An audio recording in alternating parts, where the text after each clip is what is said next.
It was my own stepsister, sitting in my kitchen, wearing my robe, while my husband said I had to accept the new arrangement or leave with nothing. I smiled and told them I'd be gone in 72 hours. They had no idea the house, the cars, and his entire lifestyle all belonged to my little hobby. Hello, everyone. Thank you for being here with me today. Before I begin my story, I'd love to know which city you're joining us from. Please feel free to share in the comments.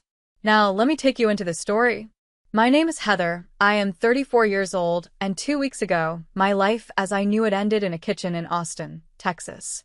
I had just driven home from the airport, exhausted but triumphant. I had spent 3 days in Chicago closing the biggest deal of my career, securing a contract that would put my company, Greenleaf Innovations, on the national map. All I wanted was to kick off my heels, pour a glass of Chardonnay, and share the good news with my husband, Richard. But when I pulled into the driveway of our sprawling Spanish-style villa, the first thing I noticed wasn't the comfort of home. It was the cars. Next to Richard's gleaming black Mercedes sedan, a car I knew he polished more often than he touched me lately, sat a white convertible. A BMW Z4. It was parked aggressively, at a crooked angle, taking up 2 spaces. It looked like a teenager's car, loud and arrogant. I frowned, grabbing my carry-on. I walked to the front door, and, before I even turned the key, the smell hit me. It was a cloying, sweet vanilla perfume. Cheap, overpowering, and distinctly not mine. My stomach tightened. I opened the door, and the house was silent, but it was a heavy, occupied silence. I walked down the hallway, the sound of my heels clicking on the travertine floors echoing slightly. I turned the corner into the kitchen, and I froze. It was like walking onto a movie set where someone else had been cast to play my life. Richard was sitting at the head of the granite island, reading the Wall Street Journal on his tablet, a mug of coffee in hand.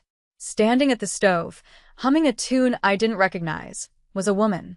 She turned around as I entered, flipping a pancake with a casual familiarity that made my blood run cold. It was Tiffany, my stepsister, and she was wearing my robe, the silk, hand-painted kimono I had bought in Kyoto on our honeymoon. "Oh," Tiffany said, her voice devoid of surprise. She smirked, leaning back against the counter. "You're back early." Richard didn't jump. He didn't look guilty. He slowly lowered his tablet, took a sip of coffee, and looked at me with an expression of mild annoyance, as if I were a door-to-door salesperson interrupting his breakfast. "Heather," he said, his voice smooth and deep, the voice that used to make my knees weak, but now sounded like gravel. "We need to talk." "What is she doing here, Richard?" I asked, my voice trembling slightly despite my best efforts. "And why is she wearing my clothes?" Tiffany giggled. A high, scratching sound. "It's comfy. Besides, we're family, right?" Richard stood up, smoothing his suit jacket. He walked around the island, not to hug me, but to stand beside Tiffany. He placed a hand on the small of her back, a possessive, intimate gesture that shattered my heart into a million jagged pieces right there on the kitchen floor. "Tiffany is moving in," Richard stated calmly. I blinked. "Excuse me?" "I'm proposing a new arrangement," he continued, as if he were discussing a merger at his investment firm. "A civilized one. Tiffany and we have a connection. A spark that you and I lost years ago. She understands my ambition. She understands my needs." "Your needs?"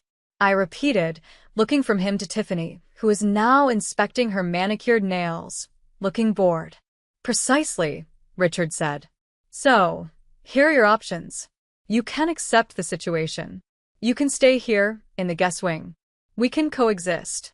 You can continue with your little eco-boxes hobby, and we maintain the image of a marriage for social appearances.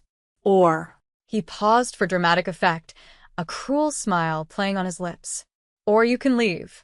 But if you leave, Heather, you leave with what you came into this marriage with.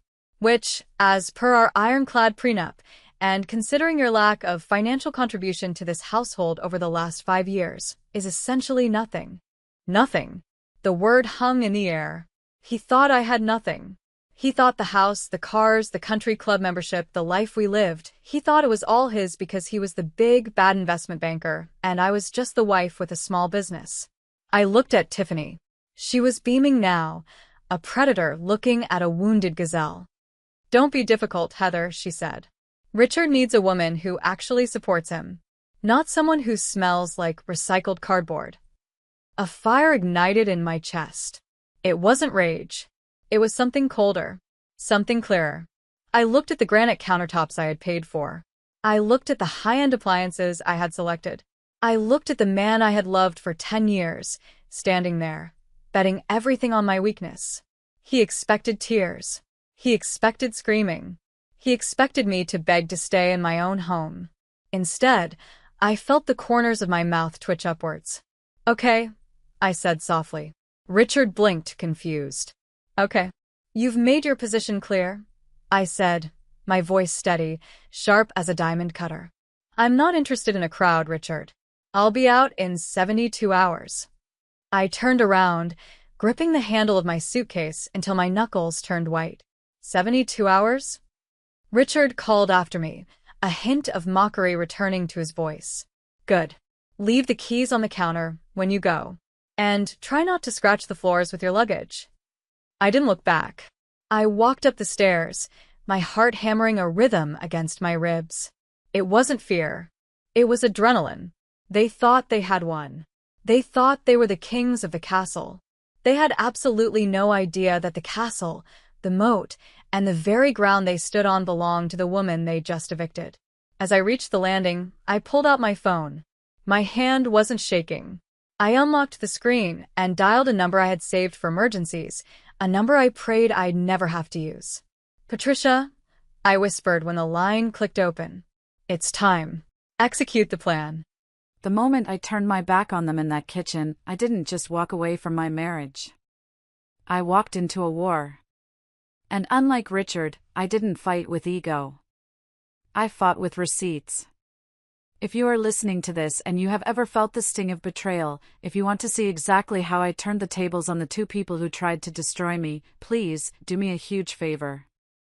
Like this video and comment the number 1 down below. Commenting 1 tells me that you are with me, that you are part of my squad, and that you are ready to hear how I took my life back.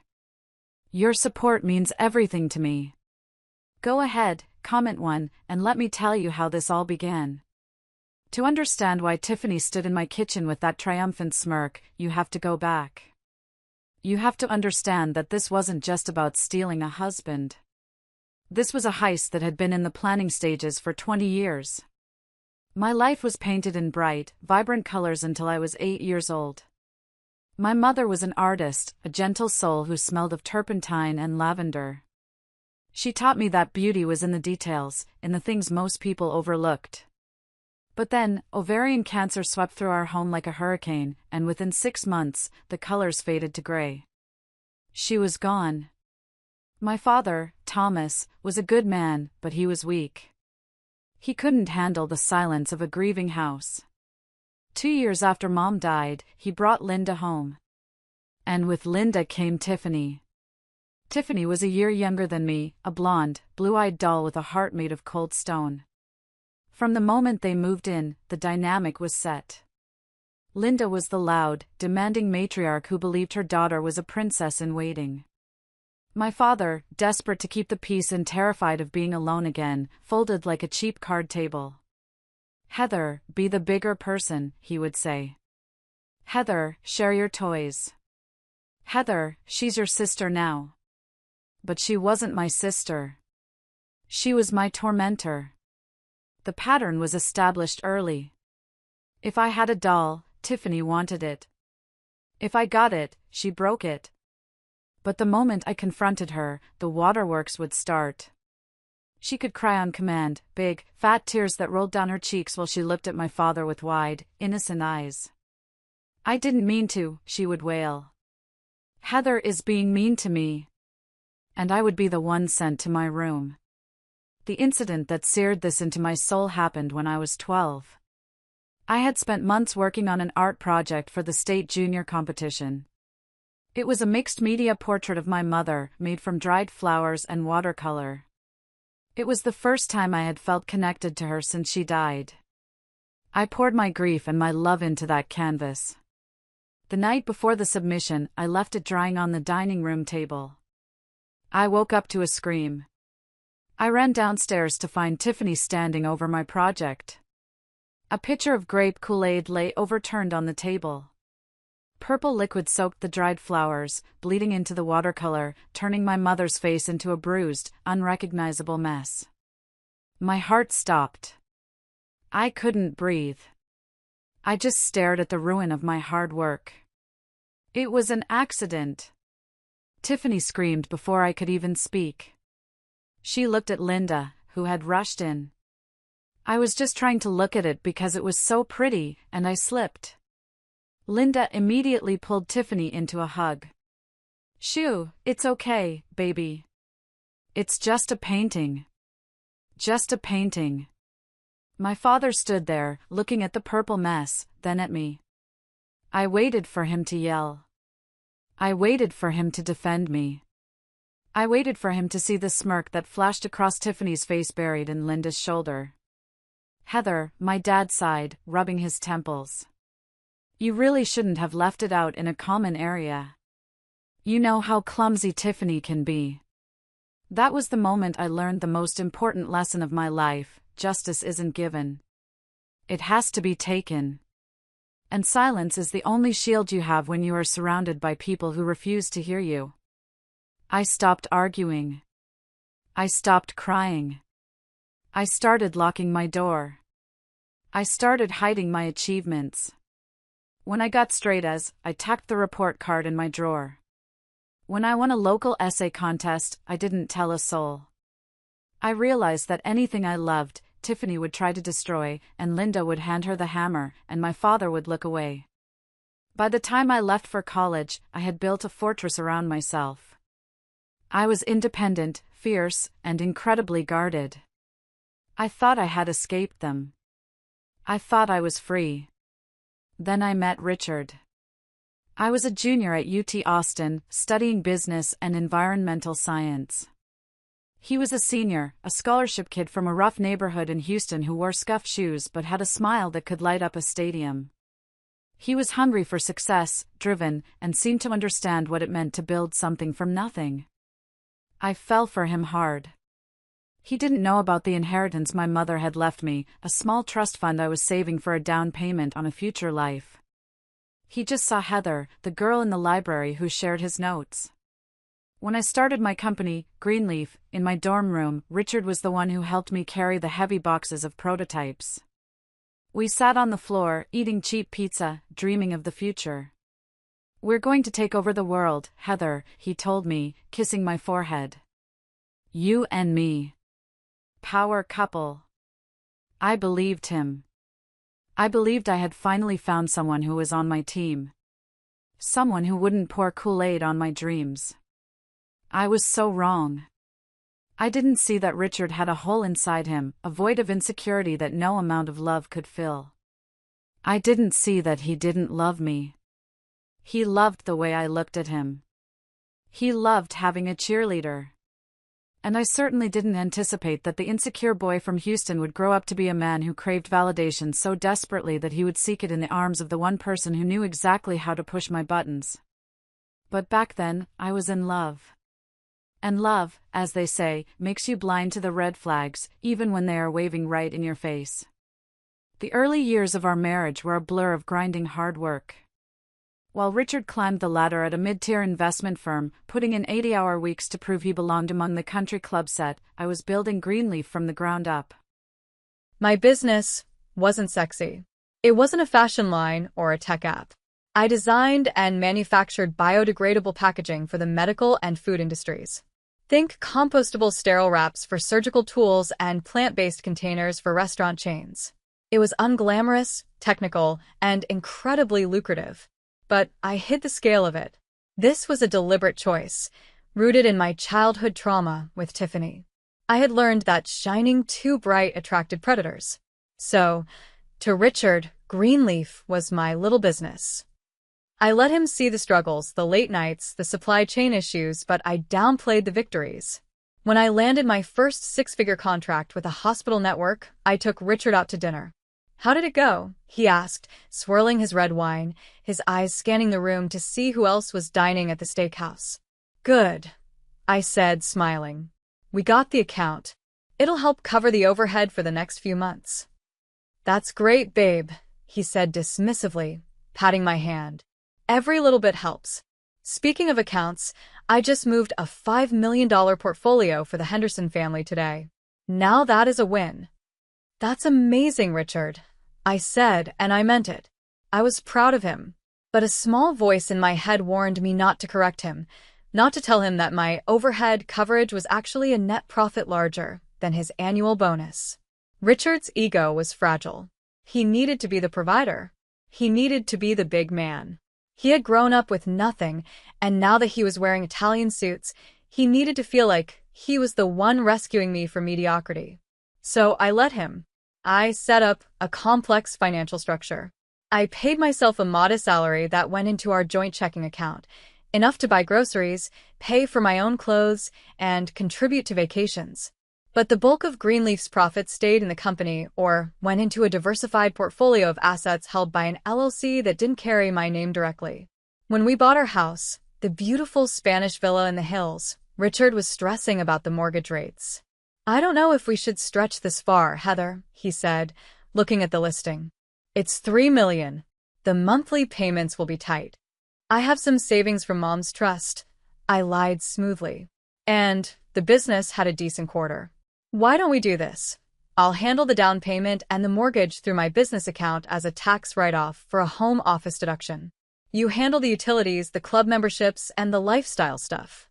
That way, you're the head of the household, and I'm just handling the boring back-end paperwork." Richard puffed out his chest. "Well, if you handle the paperwork, but I'm paying the bills, got it? I want my name on the mailbox." "Of course, honey," I said. I bought the house through Greenleaf Holdings. The deed was in the company's name. Richard never bothered to read the fine print at the closing because he was too busy picking out which golf course he would join. He transferred a set amount to the joint account every month for bills, thinking he was paying the mortgage. In reality, he was barely covering the property taxes and the pool boy. I drove a 10-year-old Honda Accord to client meetings. I shopped at Target for casual clothes. I let Richard buy the new Mercedes for himself. I let him lease the BMW when he wanted a weekend car. I let him believe he was carrying me. It was a safety mechanism. I told myself it was to protect his ego. But deep down, I think I knew. That if he knew I was worth 10 times what he was, he wouldn't love me more. He would resent me. And then, 5 years into our marriage, the phone rang. It was my father.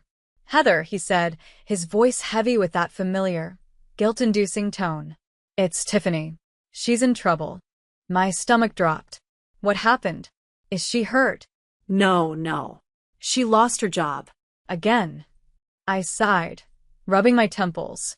Tiffany had bounced through 6 jobs in 4 years. Marketing assistant, event planner, fashion stylist. She was fired from all of them for personality conflicts or simply not showing up. "Dad, she's 32. She needs to figure this out. She's depressed, Heather. Linda is worried sick. Look, Richard is a director now, right? At that big investment firm?" "No," I said immediately. "Dad, no. Don't ask me that." "Just an interview," he pleaded. "A receptionist role. Anything. She just needs a leg up. You know how hard it is for her. She doesn't have your focus. Please, honey. For me, for the family peace." I closed my eyes. I should have said no. I should have hung up. But the conditioning of a lifetime is hard to break. I wanted my father's approval. I wanted just once for things to be easy. "I'll ask him," I whispered. That night, over dinner, I brought it up. "My sister needs a job," I said, bracing for Richard's mockery. "Entry level. Maybe a front desk thing." Richard laughed, swirling his wine. "Tiffany? The one who wore a white dress to our rehearsal dinner? You want me to hire her? She's desperate. And it would get my dad off my back." Richard looked thoughtful. He took a bite of steak, chewing slowly. You know, she is presentable. Clients like a pretty face at the front desk. And it would make me look like a benevolent family man, wouldn't it? Helping the poor in-laws. He grinned, a shark-like expression that I mistook for playfulness. All right.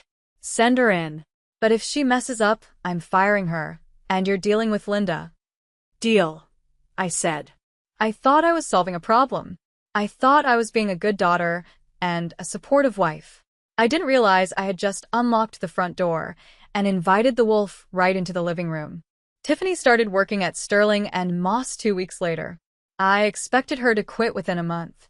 I expected her to complain about the hours, the commute, or the coffee machine. Instead, something strange happened. She thrived. Or rather, she thrived in a very specific way. She's actually doing great, Richard told me a month later, loosening his tie as he walked through the door. The partners love her. She remembers everyone's drink orders. She flatters the old guys just enough. She's got charm. Charm, I repeated, feeling a prickle of unease. Tiffany's charm was usually a weapon. Yeah. And she looks the part. We upgraded her wardrobe a bit. Corporate expense. I looked at Richard. You bought her clothes? Uniform allowance, Heather. Relax. It's standard. The shift was subtle at first. It started with the schedule. Richard began working later. Client dinners, he said. Closing deals. Then came the anecdotes. Tiffany became a recurring character in our evening conversations. Tiffany said the funniest thing today. Tiffany caught a typo in the Henderson report. Tiffany thinks I should upgrade my watch. Notice the pattern? It was always Tiffany. And at family gatherings, the dynamic changed completely. Before, Tiffany would sulk in the corner, jealous of my stability. Now, she sat next to Richard. They had inside jokes. They spoke in office shorthand I didn't understand. Oh, did Tom from accounting ever fix that spreadsheet? Tiffany would giggle, touching Richard's arm. No, he's useless, Richard would laugh, leaning into her touch. Thank God I have you to keep the files straight. I sat across the table, poking at my salad, feeling like a ghost. My father beamed, oblivious. Look at them, he said to me. I told you she just needed a chance. Look how well they get along. You did a good thing, Heather. Did I? The pivotal moment, the moment I knew something was rotting beneath the surface, happened at my father's 70th birthday party. It was a barbecue at our house, my house. I had spent all day prepping, organizing the catering, making sure everything was perfect. Richard and Tiffany arrived together. Carpooling to save gas, Richard said, tossing his keys on the counter. They were both laughing, flushed, smelling of the same air conditioning. Tiffany was wearing a sundress that was a little too short, a little too tight. She walked into my kitchen, grabbed a beer, and leaned against the counter exactly where I was chopping vegetables. Great party, sis, she said, popping a cherry tomato into her mouth. Although, Richard says you're stressing too much. You should learn to relax. Have a drink. Richard discusses my stress levels with you? I asked, the knife pausing in my hand. We talk about everything, she said with a shrug. He needs someone to vent to. You're always so busy with your boxes. She said boxes with such disdain, echoing Richard's exact tone. Halfway through the party, I realized Richard was missing. So was Tiffany. I searched the backyard. I checked the living room. Finally, I went out to the garage. The side door was slightly ajar. I heard whispering. She doesn't suspect anything.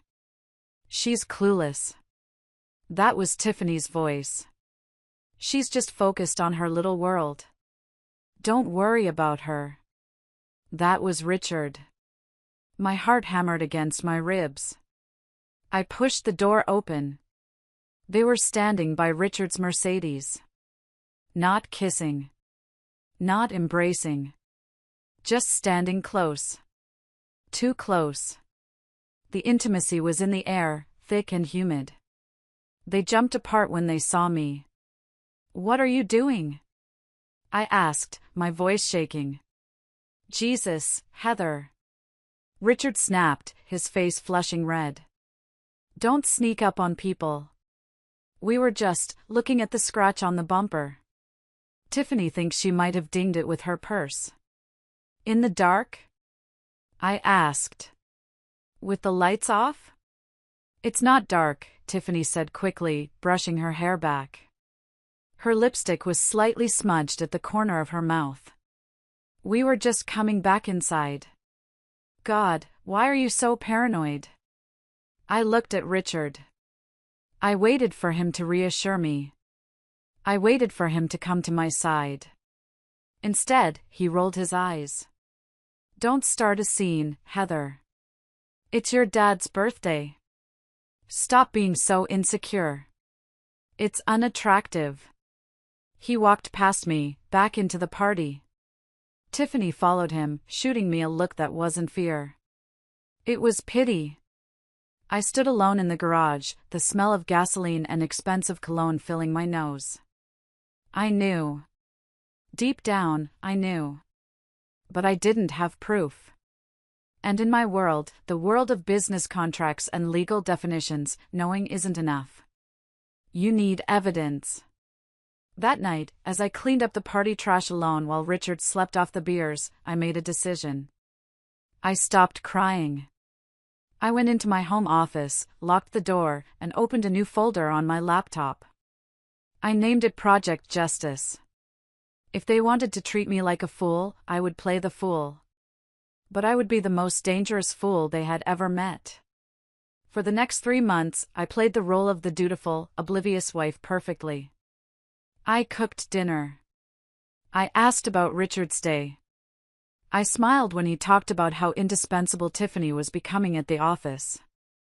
"She's basically my right hand now," he boasted one evening. "That's wonderful, honey," I said, pouring him more wine. "I'm so glad I could help her." Meanwhile, under the surface, I was digging. I hired a forensic accountant disguised as a consultant for Greenleaf to trace household leaks. But the real breakthrough came from Richard's own arrogance. He was technically savvy with financial software, but lazy with data security. We shared a family cloud account for photos and documents. He thought he was clever by creating a hidden folder nested inside a generic folder labeled Old Tax Returns 2018. He underestimated me. I deal with supply chain logistics for a living. I know how to find things that are hidden. It was a Tuesday afternoon. I was working from home, finalizing the details of the biggest event in Greenleaf's history. We were being acquired by a massive medical conglomerate, but I would stay on as CEO. The valuation of my company had just been certified. $23 million. I was staring at the email from my CFO, Sarah, tears of joy pricking my eyes. $23 million. My little hobby. My boxes. I was wealthy beyond Richard's wildest dreams. I wanted to celebrate. I instinctively reached for my phone to call my husband. Then I stopped. Instead, I opened the shared cloud drive on my laptop. I had been running a script to monitor changes, and it had pinged a new upload in the tax folder. I clicked through the subfolders. Taxes greater than 2018 receipts miscellaneous. And there it was. Not a receipt. A photo. It was taken in a hotel mirror. The timestamp was from 2 weeks ago, when Richard said he was at a conference in Dallas. In the photo, Richard was in his boxers, holding a glass of champagne. And Tiffany. Tiffany was wearing one of his dress shirts, unbuttoned, laughing, her arms wrapped around his neck. The bed behind them was unmade. The caption on the file metadata read, "Our weekend." I didn't scream. I didn't throw the laptop. I sat there, looking at the image of my husband and my sister. Then I looked at the email in the other tab confirming my $23 million valuation. The contrast was so sharp, it was almost funny. On one screen, my future. On the other, my past rotting away. My phone buzzed. It was Sarah. "Did you see the number?" Sarah shrieked. "We're rich, boss. Champagne is on me." "Sarah," I said, my voice terrifyingly calm. "I need you to come over. And bring the corporate lawyer. Not the contract one. The shark. Bring Patricia." What? Why? "Is something wrong with the deal?" "The deal is fine," I said. "But I'm about to liquidate a different kind of asset. And I need to make sure the hazardous waste disposal is handled legally." "Oh my God," Sarah whispered. "Is it Richard?" "It's Richard. And Tiffany. I have proof. I'm on my way." That afternoon, while Richard was at work closing deals, probably with Tiffany under his desk, I sat in my living room with Patricia Vance. Patricia was a legend in Austin. She wore Chanel suits and ate cheating husbands for breakfast. She looked at the photo. Then she looked at the financial records I had compiled of Richard's spending, the jewelry bought with our joint funds, the dinners, the hotel rooms. "Textbook," Patricia said, snapping her folder shut. "He's spending marital assets on a paramour. In Texas, that's a big no-no. It's called fraud on the community. We can claw all of that back." "I don't care about the jewelry," I said. "I want them out. I want them gone. And I want him to know exactly what he threw away." "We can file for divorce immediately," Patricia said. "Freezing orders, the works." "No," I said. "Not yet. I want him to feel safe. I want him to think he's winning. He's been asking me to sign a document lately. Something about updating our asset list for tax purposes." Patricia raised an eyebrow. "Let me see it." I handed her the paper Richard had left on my desk a few days ago. It was a shady post-nuptial agreement disguised as a tax form. Essentially, it waived my rights to his future earnings in exchange for me keeping my small business liabilities separate. He thought Greenleaf was a liability. He was trying to protect his imaginary millions from my debt. Patricia started laughing. A dry, cackling sound. "Oh, this idiot. He's trying to cut you loose from his fortune because he thinks you're dead weight. If you sign this, and Greenleaf is defined as your separate property, he waives any claim to the appreciation of your company. So, if I sign it, you keep the whole $23 million. Every cent. And he keeps his debt and his 401k. I smiled. It was the first genuine smile I had worn in months. "I'll sign it tonight," I said. "I'll play the submissive wife one last time. I'll let him think he's outsmarting me." "And then?" Patricia asked. "And then," I said, looking at the photo of Tiffany again, "I wait for him to make his move. He's planning something. I can feel it. He wants to move her in. He thinks I'm weak enough to accept it. 72 hours, I whispered to myself. I'll give him 72 hours to hang himself. That evening, Richard came home in a particularly good mood. He was whistling. He even brought flowers, grocery store carnations, cheap and thoughtless, but a gesture nonetheless. "Hey babe," he said, pecking me on the cheek. "How was your day? Still playing with your boxes?" "Something like that," I said, taking the flowers. "I actually had a productive day. I looked over that document you gave me. The tax thing." Richard's eyes lit up. He stopped loosening his tie. "Oh? And I think you're right," I said, infusing my voice with a tremble of uncertainty. "My business is risky. The market is volatile. I don't want to drag you down if I go under. It's better if we keep things separate. You protect your investments, I'll handle my mess."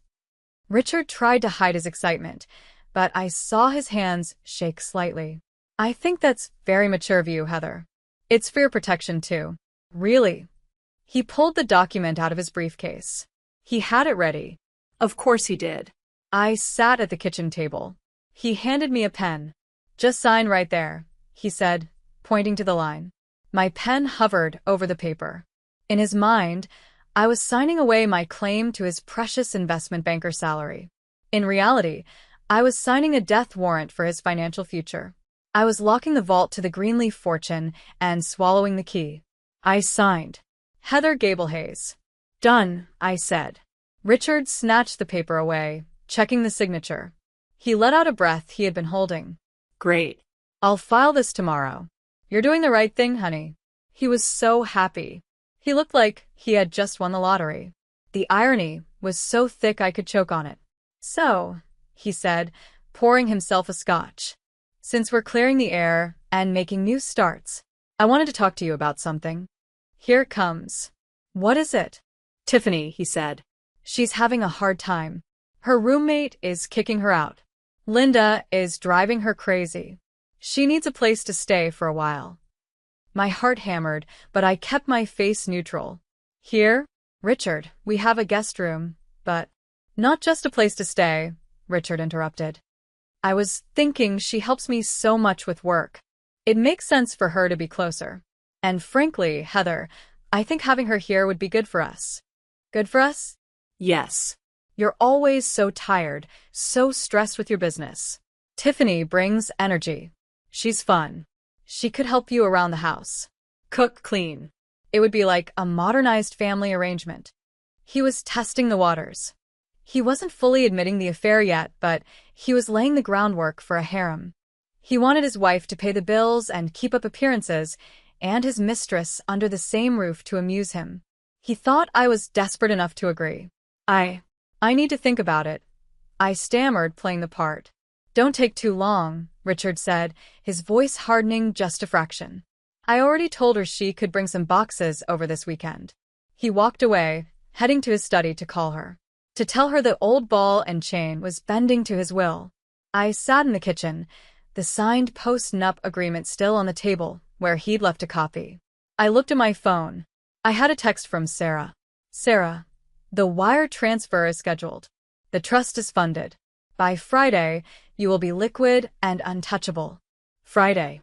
That was 3 days away. I looked at the calendar. Today was Tuesday. I needed to survive 3 more days. I needed to let them think they had won until the ink was dry and the money was moved. Okay, Richard, I whispered to the empty room. You want Tiffany here? Bring her. Let's gather all the rats in one ship before I sink it. The next 2 days were a psychological torture test. Tiffany didn't wait for the weekend. She started moving things in on Wednesday. Little things. A box of shoes. Her favorite coffee creamer. A framed photo of her and my father, which she placed prominently on the mantelpiece, pushing my wedding photo to the side. Just making it cozy, she chirped when I stared at it. She treated me like a guest in my own home. She criticized the curtains. A bit dated, don't you think? We should go for something lighter. Richard likes modern. Richard likes. She was marking her territory. Peed on every corner of my life. Thursday night, I came home late from the office. I had spent the day with Patricia, finalizing the cease and desist orders and the divorce petition. Everything was drafted. We were just waiting for the signal. When I walked in, I heard laughter from the dining room. I found Richard and Tiffany sitting at the table, eating takeout sushi. They hadn't set a place for me. Oh, hey, Richard said, mouth full. We didn't think you'd be home for dinner. You're always working late. It's fine, I said. I'm not hungry. Tiffany was just telling me about this trip to Cabo she wants to plan, Richard said. For the team. I think you should come, Heather. It would be good for you to get some sun. You look pale. Cabo? I asked. On the corporate card? Richard's eyes narrowed. It's a business retreat. Don't start with the accounting questions. Tiffany smirked. Yeah, Heather. Live a little. Richard works so hard, he deserves a break. You should be grateful he provides all this. She gestured around the room. Around my room. Provides, I repeated, fighting the urge to laugh hysterically. Right. Richard provides. I walked upstairs to our bedroom, my bedroom. But when I opened the closet, I froze. My clothes had been pushed to one side. Occupying the prime real estate in the center were Tiffany's clothes. Cheap, flashy dresses, neon tops, plastic hangers. She had moved into my master closet. This was the violation that almost broke me. It wasn't the money. It wasn't the sex. It was the invasion of my sanctuary. I reached out and touched one of her polyester blouses. I wanted to rip it down. I wanted to set it on fire. But then I remembered the number. $23 million. I remembered the document Richard had signed. I took a deep breath. I pulled my hand back. Not yet, I told myself. Tomorrow. Tomorrow was Friday. Tomorrow, the wire transfer would clear.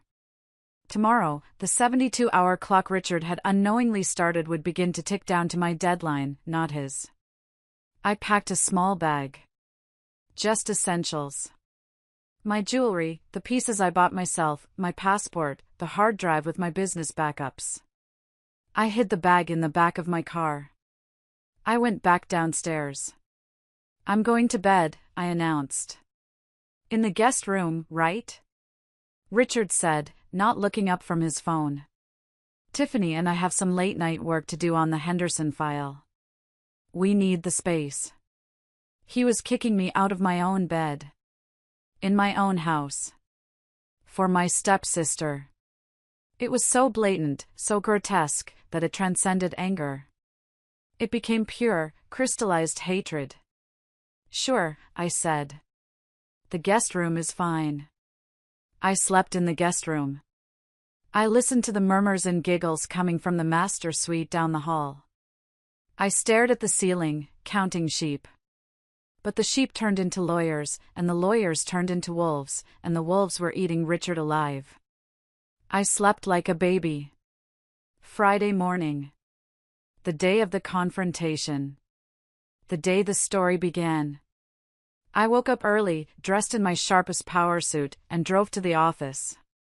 I needed to be away when the final pieces fell into place. At 10 a.m., Sarah walked into my office with a bottle of Dom Perignon. It's done, she said, grinning. The funds are secured in the trust.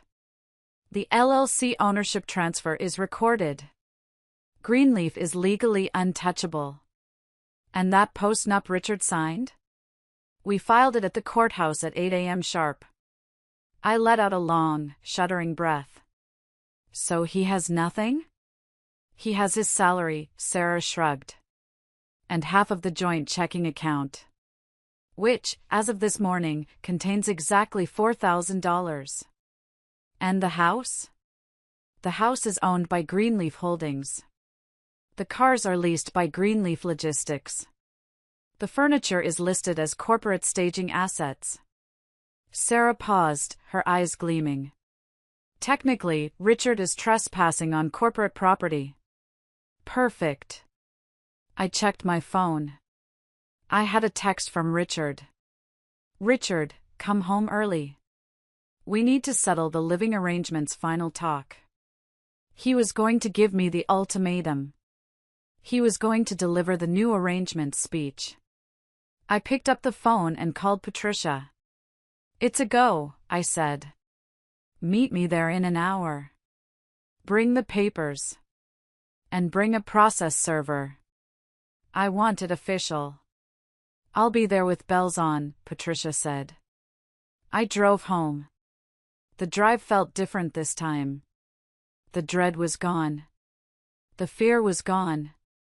I felt light. I felt powerful. I pulled into the driveway. I saw the white convertible. I saw the Mercedes. I walked to the door. I smelled the perfume. I walked into the kitchen. And there they were. The scene I described to you at the beginning. Tiffany in my robe. Richard with his coffee. The smugness. The audacity. "You're home early," he said. I listened to his speech. I listened to him offer me this civilized arrangement. I listened to him threaten me with the prenup. I listened to Tiffany call my life a little hobby. I absorbed it all. Every insult was fuel. Every smirk was a receipt I was filing away for immediate reimbursement. "I'll be out in 72 hours, I had told them. And I meant it. But I wouldn't be leaving the house. I would be leaving them in the ruins of their own arrogance. I walked up the stairs, packed the last of my things into the suitcase I had prepared, and waited. I looked out the window. A black sedan pulled up to the curb. Patricia stepped out. She looked like an executioner in Prada. Beside her was a large man holding a thick manila envelope. My cavalry had arrived. I checked my watch. 72 hours? No. Their time was up now. I walked back downstairs. Richard and Tiffany were still in the kitchen, laughing. They were probably planning how to redecorate. "Heading out already?" Richard asked, not looking up. "Not quite," I said. "There's just one more thing we need to discuss." "Make it quick, Heather. We have plans." "Oh, I know," I said, opening the front door. "But I think your plans just got canceled." Patricia walked in. The air in the room changed instantly. Richard knew who she was. Everyone in Austin with money knew who Patricia Vance was. "Richard Hayes," the process server asked, stepping forward. Richard stood up, confusion clouding his face. "Yes, you've been served." The man thrust the envelope into Richard's chest. "What is this?" Richard stammered, looking at me. "Heather, what is this?" "It's the real arrangement, Richard," I said, my voice cold and hard. "And I think you're going to hate it." Before I tell you about the look on Richard's face when Patricia handed him those papers, we need to rewind. Because to truly understand the satisfaction of the execution, you have to witness the crime. I told them I would be out in 72 hours. And for those 3 days, I became a ghost in my own home, silently gathering the ammunition I would need to bury them. It started on Wednesday, the first day of my countdown. I had stayed home from the office, ostensibly to pack. In reality, I was there to document. I set up my phone to record audio in the kitchen and the living room. I needed proof of their intent. I needed to show the court and myself that this wasn't just a marriage falling apart. This was a hostile takeover. By noon, Tiffany was in full swing. She wasn't just moving in, she was erasing me. I was in the kitchen, carefully wrapping my grandmother's crystal glasses, one of the few things I was actually taking, when Tiffany walked in with a contractor. A man I didn't recognize. "So, this wall," Tiffany said, waving a manicured hand at the partition between the kitchen and the dining room. "It makes the space feel so closed in. I want it gone. Open concept. And the cabinets? This cherry wood is so 1990s. I want everything white. High gloss." The contractor nodded, taking notes. "It's a load-bearing wall, ma'am. That's a big job." "Richard says money isn't an issue," Tiffany chirped. "Just draw it up." She turned and saw me standing there. She didn't look embarrassed. She looked annoyed, like I was a stain on the rug she hadn't gotten around to cleaning yet. "Oh, Heather," she said. "Could you move your boxes? Stan needs to measure the floor square footage." "You're remodeling?" I asked, my voice steady. "I haven't even moved out yet." "Well, we want to get a head start," she said, stepping closer. She smelled of Richard's cologne, a scent that used to make me feel safe and now made me nauseous. "Richard and I want a fresh start. No offense, but the energy in this house is very heavy, very stagnant. We want to brighten it up. Make it a place for people who are actually alive." Alive. As if I were dead. I moved my box. "Do whatever you want, Tiffany. It's all yours." Later that afternoon, I went into my home office, the sanctuary where I had built Greenleaf from a terrifying idea into a $23 million empire. I expected to find it quiet. Instead, I found Richard. He was standing in the middle of the room, hands on his hips, looking at the built-in bookshelves filled with my design awards and technical manuals. "What are you doing?" I asked. He jumped slightly, then composed himself. "Just thinking. This room has the best light in the house. It's wasted on storage. It's my office, Richard." "Not for long," he said, a cruel smile touching his lips. "I was thinking this would make a great cigar lounge. Or maybe a home gym. I'm tired of driving to the club." "Yeah, gym. We can rip out these shelves, put the Peloton over there, maybe a sauna in the corner." He reached out and pulled one of my green leaf prototypes, a biodegradable surgical tray, off the shelf. He looked at it with a sneer. "All this junk," he muttered. "Just cardboard and dreams. You know, Heather, I'm actually doing you a favor." "A favor?" Yes. "By letting you go. You've been drowning in this mediocrity for years. Now you can go get a small apartment, maybe find a job that pays a real salary, and stop pretending you're a CEO. You were never cut out for the high life, babe. You're too simple." He tossed the prototype into the trash bin by the desk. Thud. That sound. That hollow thud of my life's work hitting the bottom of a metal can. It took every ounce of willpower I possessed not to scream. I wanted to tell him. I wanted to scream, "That piece of junk you just threw away is patented in 12 countries and generated $3 million last quarter." But I didn't. I couldn't. Not yet. The wire transfer hadn't cleared. The postnup hadn't been filed. "You're right, Richard," I said, forcing my voice to sound defeated. "I'm simple. I'll clear everything out by Friday. You can have your gym." He patted me on the shoulder as he walked past. "Good girl. Don't forget to patch the holes in the wall where you hung those little certificates. I don't want to pay a painter." I waited until he was gone. Then I reached into the trash can and retrieved the prototype. I dusted it off and placed it gently in my suitcase. "You have no idea," I whispered to the empty room. "You have absolutely no idea." That night, as I lay in the guest bed, I checked my bank app. The balance in the joint account was shrinking by the hour. Richard had taken Tiffany to Jeffrey's for dinner, a steakhouse where the average plate is $80. The transaction notification popped up on my phone. $485, Jeffrey's of Austin. I smiled in the dark. "Eat up, Richard. Enjoy the Wagyu. Because starting Friday, you'll be lucky if you can afford a drive-through burger." Thursday, day 2. The atmosphere in the house had shifted from tense to celebratory. They were acting like they had already won the lottery. I spent the morning packing my personal clothes. I was meticulous. I left nothing that they could use or sell. My designer handbags bought with my dividends, my shoes, my winter coats. Around 11 a.m., I heard the piano. It was coming from the living room. A slow, halting melody. Claire de Lune. It was the song Richard had played for me on our first anniversary. He wasn't a musician, but he had learned that one song just to surprise me. Back then, it had made me cry. I walked downstairs, drawn by the ghost of the man I used to love. Richard was sitting at the baby grand, fumbling through the keys. Tiffany was sitting on top of the piano, literally sitting on the Steinway I had restored, swinging her legs and sipping a mimosa.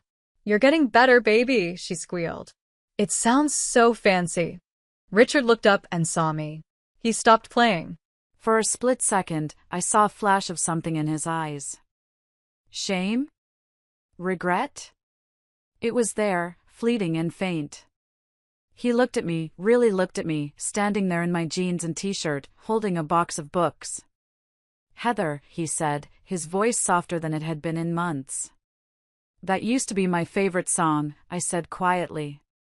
Tiffany scoffed. "Used to be? God, you're so dramatic." "It's just a song." Richard's face hardened again. The mask slipped back into place. He looked from me to Tiffany, from the tired wife carrying boxes to the young, exciting mistress sipping champagne. He made his choice. Again. "It's just a song, Heather," he repeated coldly. "Don't read into it. By the way, I spoke to my broker this morning. Oh, yeah. I'm thinking about liquidating some assets once the divorce is final. I might sell this piano. It takes up too much space. And frankly, looking at it just reminds me of bad investments. He called our marriage a bad investment. And, he continued, I was thinking about your little company. Greenleaf. My heart stopped. What about it? Since you signed that post-nup separating our assets, I assume you're keeping it? Yes, I said, trying to keep my voice even. That was the agreement. Good, Richard laughed. Because I was worried the court might force me to take half of its debt. I don't want that anchor around my neck. You keep your boxes, Heather. I'll keep the real portfolio. He turned back to the keys and started playing a jarring, upbeat jazz tune, drowning out my presence. I walked into the hallway and dialed my father. I needed to hear a sane voice. I needed my dad to tell me that this was wrong, that he was on my side. Dad, I said when he answered. I'm leaving Richard. Oh, Heather, Thomas sighed. He didn't sound surprised. I heard. Linda told me. You heard? Dad, he's kicking me out. He moved Tiffany in. They're living together in my house before I've even left. There was a silence on the line. Then, the betrayal. Heather, honey, listen, my father said, his voice wheedling. Relationships are complicated. Richard called me. He explained things. He said you've been distant. Cold. A man has needs, Heather. He's sleeping with your stepdaughter, Dad. In my house. Tiffany is, she's sensitive, my father said, shifting the pivot. She's finally found someone who takes care of her. Richard is a good provider. Look, don't make this messy. Don't ruin this for your sister. Ruin it for her? I whispered, tears stinging my eyes. She ruined my marriage. You're strong, Heather, he said, delivering the final blow. You've always been the independent one. You can take care of yourself. Tiffany, she needs this. She needs a win. Just let her have this one, okay? Be the bigger person. For me. I felt the phone slip slightly in my sweaty palm. Be the bigger person. The mantra of my childhood. The phrase that meant let Tiffany steal from you and smile about it. I am going to be the bigger person, Dad, I said, my voice trembling with a rage so profound it felt like calm. I'm going to be the biggest person anyone has ever seen. Goodbye. I hung up. I blocked his number. Then I blocked Linda's number. I stood in the hallway, alone. I had no husband. I had no father. I had no sister. But as I looked down at my phone, a notification popped up from my bank. Incoming wire transfer, $5 million, partial liquidation successful. I wasn't alone. I had 5 million soldiers in my bank account, and 18 million more on the way. I wiped my face. No more tears. The time for sadness was over. It was time for war. Thursday night. The last night. The house was quiet. Richard and Tiffany had gone out to celebrate their future, leaving me alone in the tomb of my past life. I couldn't sleep. I got up around 2 a.m. to get a glass of water. As I walked past the master bedroom, I noticed the door was slightly ajar. The light was on. They were back. I was about to turn away, to retreat to my guest room, when I heard Tiffany's voice. It wasn't her usual high-pitched giggle.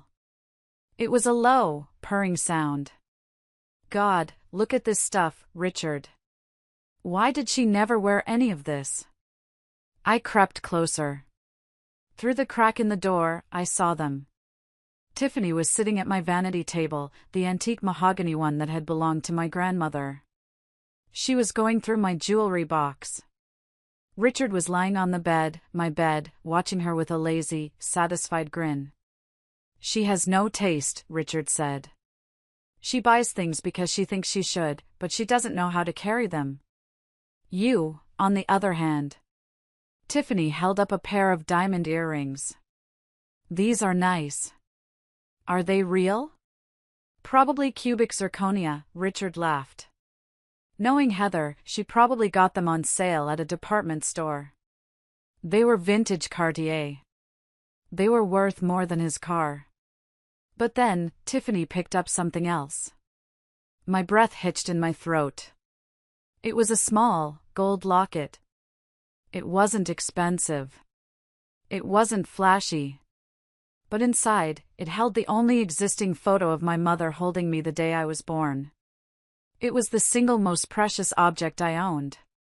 I kept it in the velvet back corner of the box, safe. Tiffany popped it open. She squinted at the tiny photo. Who is this? Some old lady and a baby? She laughed. Depressing. Throw it out, Richard yawned. We don't need her clutter. Tiffany snapped the locket shut. But she didn't throw it out. She unclasped the chain and fastened it around her own neck. She turned to the mirror, posing, turning her head side to side. The gold glimmered against her skin. Actually, she murmured, stroking the locket with a possessive finger. I think I'll keep it. It looks better on me anyway. It gives me a classy vibe, don't you think? You make everything look good, babe, Richard said. Come here. She stood up, wearing my mother's memory around her neck like a trophy of war, and walked toward the bed. I stood in the hallway, my nails digging into my palms so hard they drew blood. Everything inside me screamed to kick open that door. To drag her out by her hair. To rip that locket from her throat and scream until the windows shattered. It was a primal, violent urge. But I stopped. If I went in there now, I would be the crazy ex-wife. I would be the hysterical woman they painted me to be. They would call the police. They would win the narrative. I needed them to lose everything. Not just a moment of peace, but their entire future. I pulled out my phone. My hands were shaking, but I steadied them against the doorframe. I hit record. I filmed through the crack. I caught Tiffany wearing the locket. I caught Richard telling her to keep it. I caught the theft on camera. Then I lowered the phone. I backed away, silent as a shadow. Enjoy it, Tiffany, I thought, the ice in my veins turning into absolute zero. Wear it, because that locket is going to be the noose that hangs you. I went back to my room. I didn't sleep. I sat on the edge of the bed, staring at the wall, waiting for the sun to rise. I wasn't sad anymore. I wasn't grieving. I was a sniper, waiting for the target to walk into the crosshairs. Friday morning broke with a brilliant, blinding Texas sun. It was a beautiful day for demolition. I was dressed by 7 a.m. A tailored navy suit, killer heels, and my hair pulled back in a sleek bun. I didn't look like a woman who had been crying. I looked like the CEO of a multi-million-dollar company. At 8 a.m., the movers arrived. Richard and Tiffany were in the kitchen, eating bagels. They looked surprised to see a professional crew of 4 men in uniforms marching in. Wow, Richard said, looking at the logo on their shirts, Secure Logistics. You went all out. Moving to a studio apartment doesn't usually require a crew this size. I like to be efficient, I said, checking a clipboard. I directed the men. But I didn't tell them to take the furniture. I didn't tell them to take the TV. Take the files in the office. I commanded. Take the server tower. Take the prototypes. Take the framed patents. What about the couch? Tiffany asked, watching a mover carry out a box labeled IP litigation files. Aren't you taking your old furniture? We don't want it. I'm leaving it, I said breezily. I'm upgrading. You two can keep the hand-me-downs. Tiffany bristled, but Richard laughed. Suit yourself. Saves us money on furnishing the guest rooms. By 9 a.m., my car was packed with the only things that mattered: my business intelligence and my personal documents. The house was still fully furnished. It looked exactly the same, minus me. I walked into the kitchen for the final time. Richard was leaning against a counter, holding an envelope. He looked almost benevolent. The lord of the manor granting a favor to a peasant. "Heather," he said, extending the envelope. "Look, I know this is hard. And despite everything, I don't want to see you on the street. I know your business isn't exactly liquid." He handed me the envelope. I opened it. It was a personal check. Written from our joint account. Pay to the order of Heather Gable, $5,000. Memo. Moving expenses / gift. A gift. $5,000. From the money I had mostly contributed. "It's to help you get settled," Richard said, his chest puffing out. "First and last month's rent on a place. Maybe some groceries. Consider it a severance package from the marriage." Tiffany giggled from behind her coffee mug. "That's so generous of you, Richard. You're too nice." I looked at the check. Then I looked at Richard. "Thank you, Richard," I said. "This will come in handy." I folded the check and put it in my pocket, not because I needed it, but because it was evidence. Exhibit B, condescension. "Well," Richard clapped his hands. "I guess this is it." Keys. I reached into my purse and pulled out my house keys. I placed them gently on the granite counter. Clink. "Goodbye, Richard. Goodbye, Tiffany." "Bye, sis." Tiffany waved, her fingers wiggling mockingly. "Don't be a stranger. Give us a call once you find yourself." I turned and walked toward the front door. I grabbed the handle. I paused. The timing had to be perfect. I checked my watch. 9:14 a.m. Patricia said she would be there at 9:15 a.m. I opened the door. And there she was. Patricia Vance, standing on the porch, hand raised to knock.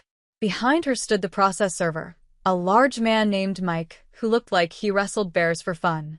And behind them, a tow truck was backing into the driveway, its reverse beep cutting through the morning air. Beep, beep, beep. I stepped aside, holding the door open. "Right on time," I said to Patricia. "I hate to be late," she winked.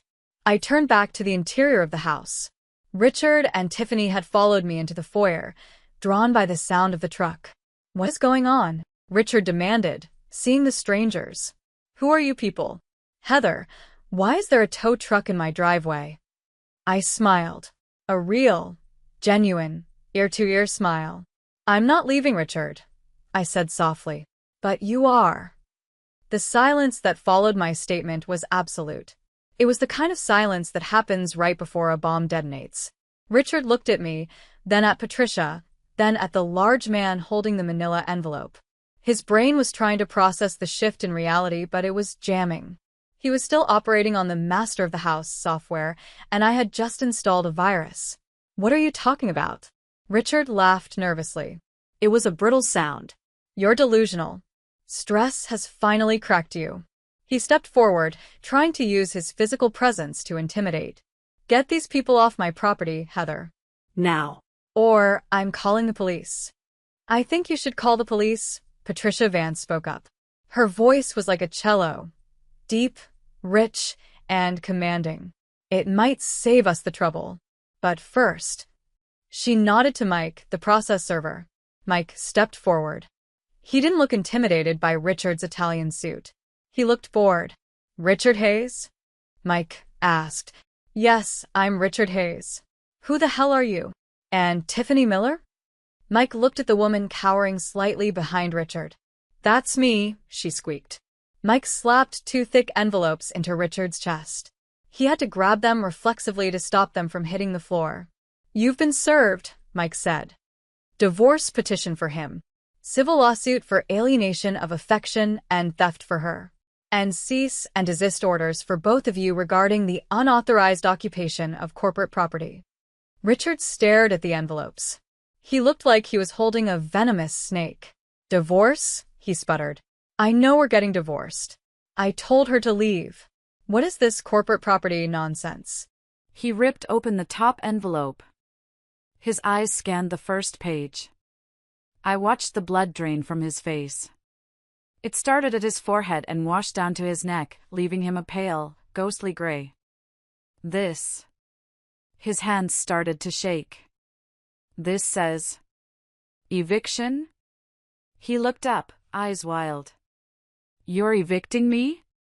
From my house? It's not your house, Richard, I said, leaning against the doorframe, crossing my arms. Read the deed.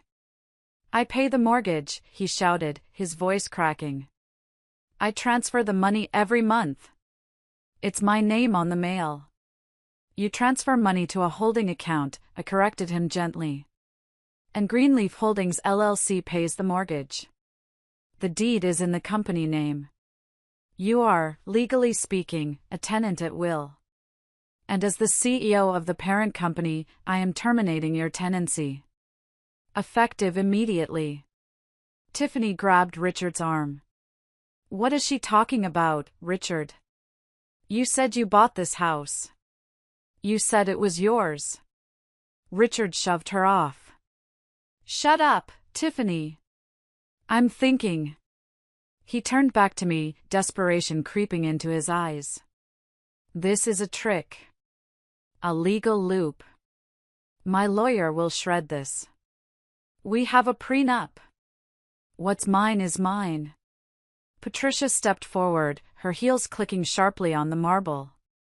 She opened her leather briefcase and pulled out the document Richard had signed just 3 days ago. The tax document. Ah, yes, Patricia said smoothly. The prenup. And, more importantly, the postnuptial agreement you executed on Tuesday.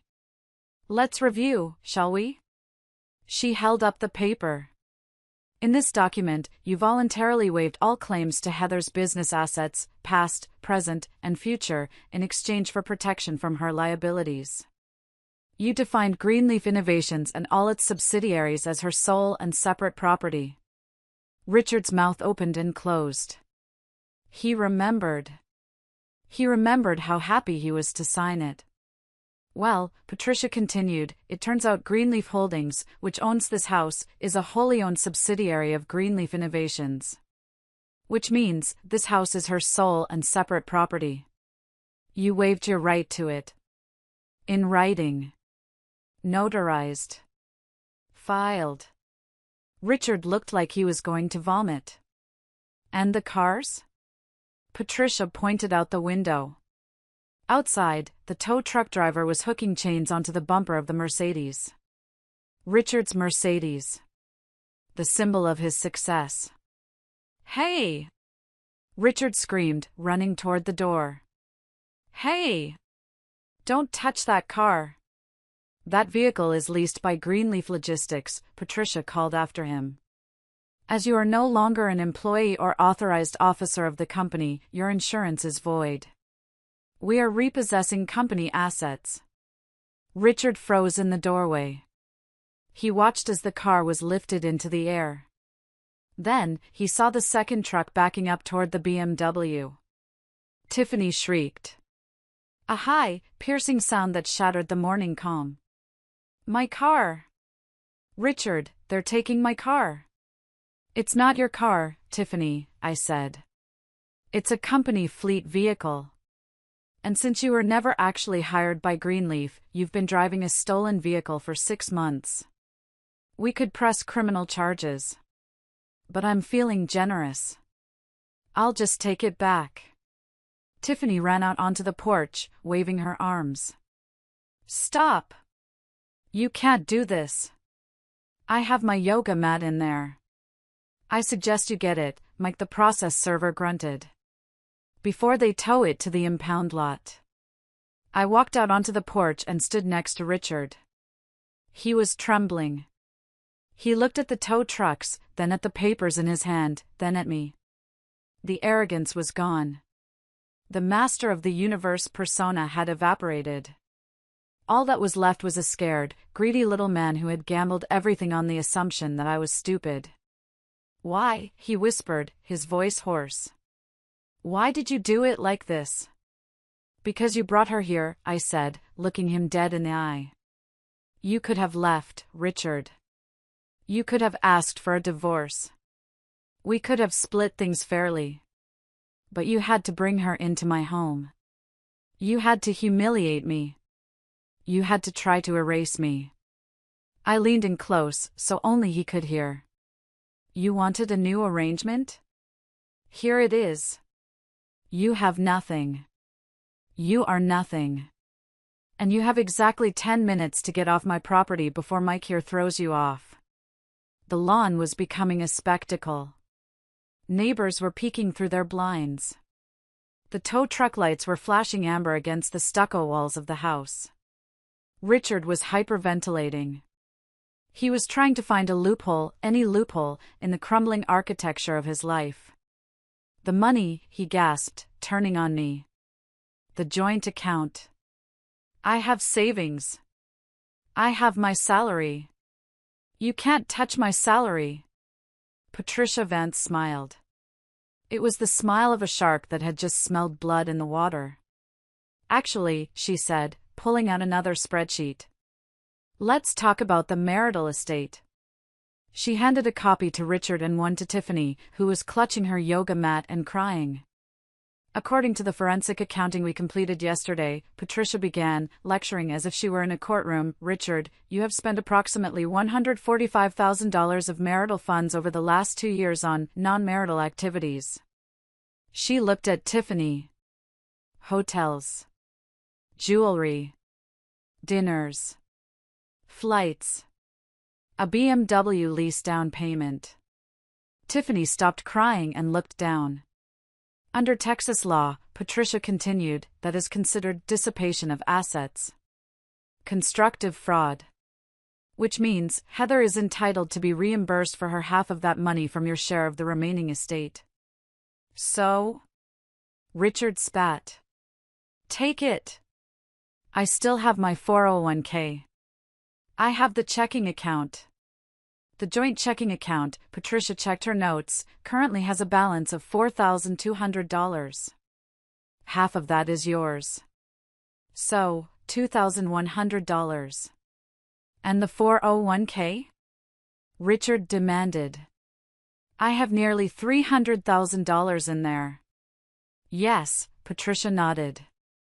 However, since you owe Heather reimbursement for the $145,000 you spent on Miss Miller here, plus legal fees, plus the unpaid rent for the unauthorized use of the corporate housing. She did a mock calculation in her head. By my estimate, after we liquidate your 401k to pay back Heather, you will be left with roughly negative $12,000. You actually owe her money, Mr. Hayes. Richard stumbled back as if physically hit. He grabbed the porch railing to steady himself. This is impossible, he wheezed. You're lying. Heather. Heather makes boxes. She makes nickels. I supported her. I laughed. I couldn't help it. It bubbled up from my chest, pure and cleansing. Oh, Richard, I said, pulling out my phone. You really never paid attention, did you? I opened my banking app. I tapped on the Greenleaf Business Valuation Report, the one I had received on Tuesday. I held the screen up to his face. Read the number, Richard. He squinted through his tears of panic. Valuation, $23,500,000. Liquid assets, $18 million. 23 million, he whispered. The words sounded foreign in his mouth. My little hobby, I said. While you were busy playing big shot with your $100,000 salary and buying cheap jewelry for my sister, I was building an empire. I own the patents on the packaging used in 60% of the hospitals in this state. I just signed a national distribution deal. Tiffany looked at the phone screen. Her eyes went wide, greedy saucers. You have $23 million? She screeched. She turned to Richard, her face twisting into a mask of fury. You said she was broke. You said she was a loser. You said you were the rich one. I didn't know, Richard stammered, staring at me with a look of total horror. It wasn't just the money. It was the realization that he had been living with a giant and treating her like an insect. You had a winning lottery ticket in your pocket, I told him. And you threw it away for that. I gestured to Tiffany. Tiffany looked at Richard with pure disgust. You lied to me. You said you were going to take care of me. You have nothing? You're broke? We can fight this. Richard pleaded, reaching for her. Tiffany, baby, we can get a lawyer. We can. With what money? Tiffany screamed, shoving him away. You can't even afford a lawyer. You can't even afford an Uber right now. She turned to me, her demeanor changing instantly. The tears stopped. The poor sister act returned. Heather, she said, stepping toward me, hands clasped. Heather, look. I didn't know. He lied to me too. He told me you guys were separated. He told me you wanted this. I'm a victim here too. Stop, I said, raising my hand. I walked over to her. I looked at her neck. The necklace, I said softly. Give it to me. Tiffany clutched her throat. What? My mother's locket. The one you stole last night. The one you said looked better on you. Tiffany paled. How did you? I see everything, Tiffany. Give it to me. Now. Or Mike calls the cops and adds grand larceny to the list. Trembling, she unclasped the locket.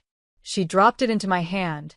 It felt warm from her skin, which made me want to sanitize it, but I clutched it tight. Get out, I said to both of them. You have 5 minutes to grab your personal clothes, only what you can carry in your hands, and get off my property. If you take anything else, if you take a single spoon, I will have you arrested. But where will we go? Richard asked, looking at his Mercedes disappearing down the street. I hear the Motel 6 on the interstate has vacancies, I said. And Richard? Here. I reached into my pocket and pulled out the check he had given me earlier. The $5,000 gift. I ripped it in half. Then I ripped it again. I threw the confetti pieces at his feet. I don't need your charity. Keep it. You're going to need it for the deposit. The spectacle of their departure was pathetic. Richard and Tiffany ran into the house, scrambling. I stood in the foyer with Mike and Patricia, watching them like a hawk. They didn't pack neatly. They grabbed armfuls of clothes. Richard stuffed his suits into a garbage bag. Tiffany was crying, trying to shove her makeup into her purse, dropping half of it on the floor. They started arguing, loudly. This is your fault, Richard yelled, struggling with a hanger. If you hadn't pushed for the move-in, she wouldn't have snapped. My fault, Tiffany screamed back. You're the one who signed the prenup. You're the idiot who didn't know his wife was a multimillionaire. You're a loser, Richard. A fake. I bought you everything. You bought me with her money. You're a fraud. It was music to my ears. The great romance, the connection Richard claimed they had, evaporated the second the credit card declined. They weren't in love. They were two parasites who had realized the host body was no longer feeding them. As they dragged their garbage bags of clothes out to the driveway, a car pulled up. It was my father. He jumped out of his Buick, looking panicked. Heather, Richard called me. What is happening? He says you're ruining him. I walked down the steps to meet him. I'm not ruining him, Dad. I'm divorcing him. But the house? The cars? He says you're taking everything. I'm keeping what is mine, I said calmly. Just like you taught me, Dad. Remember? Heather, take care of yourself. Heather, handle it. Well, I handled it. My father looked at Tiffany, who was sitting on the curb next to a trash bag, sobbing into her hands. Look at your sister, he shouted, his face red. How can you be so cruel? She has nowhere to go. You have this big house, you have millions, Richard said. Can't you just help them? Give them the guest house. Something. Even now, even after everything, he was still asking me to share my toys with the girl who broke them. No, I said. Heather, she's family. She slept with my husband, Dad. In my bed. And you knew. You took his side. I looked at him with a profound sense of loss, but also relief. The cord was cut. You made your choice, Dad. You chose the daughter, who needs you. Well, congratulations. She needs you now more than ever. Because she's homeless. I turned back to the house. Heather, he called after me. If you do this, don't expect to come to Thanksgiving. Don't expect. I don't expect anything from you anymore, I said without turning around. That's the freedom. I walked up the steps. Patricia was waiting for me. Mike, I said. Lock the door behind them. Mike nodded and stepped forward. Richard was standing by the curb, holding his bag of suits. He looked at me one last time. His eyes were hollow. The reality was settling in. He wasn't just broke, he was humiliated. He was the man who had gold in his hands and turned it into dust. Heather, he croaked. Please. I didn't answer. I just closed the heavy oak door. Thud. The sound of the lock clicking into place was the most satisfying sound of my life. I slid down against the door and sat on the floor of the foyer. The house was silent. The perfume smell was still faint in the air, but I knew I could scrub it out. Patricia sat down next to me. She didn't say anything legal. She just handed me a tissue. You okay? She asked. I lost a husband, a sister, and a father in 1 hour, I said, wiping a tear. And you gained $23 million and your life back, Patricia reminded me. Trade of the century, if you ask me. I laughed. It started as a giggle and turned into a sob, and then back into a laugh. Yeah, I said. Good trade. 6 months later. And so, this story reminds us of one profound truth: strength does not come from the absence of challenges, but from the courage to face them head-on. Heather's journey is a testament to the power of self-worth and resilience. When life tries to diminish you, when others seek to exploit your kindness or underestimate your value, remember that your worth is not defined by their perceptions. You are the architect of your own destiny, capable of rising above betrayal, heartbreak, and loss with grace and determination. This tale also teaches us the importance of preparation and patience. Heather didn't act out of impulse, she acted with purpose, strategy, and clarity. In doing so, she reclaimed her life and proved that victory is sweetest when it's earned through wisdom and perseverance. Let this be a reminder: no matter how dark the storm, you hold the power to rebuild, stronger and brighter than before. What about you? What lessons did this story spark in your heart? Share your thoughts below or simply comment good if this reflection resonated with you. Let's keep the conversation alive and inspire each other to stand tall in the face of challenges.